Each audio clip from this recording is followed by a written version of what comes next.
Hello people! Nandito ngayon ako sa Amadi guys. Naglilinis po ako. Maglilinis po ako dito sa bahay bakasyonan ng aking mga amo. Tingnan nyo guys yung farm. Ito lang yung puno dito, walang kahoy. Yan. Yan yung bahay na yan. Bahay. Ganun lang yung mga bahay dito guys.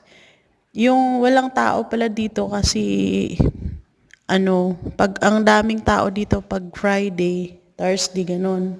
Madaming tao. Yan, maganda dito mag-relax ka kasi tahimik sobra. Meron palang tao dyan naglilinis. Tingnan nyo guys si Kuya naglilinis ng fountain. Yan, yun lang. Babos. Hello people, magandang buhay. Kamusta po ang araw nyo?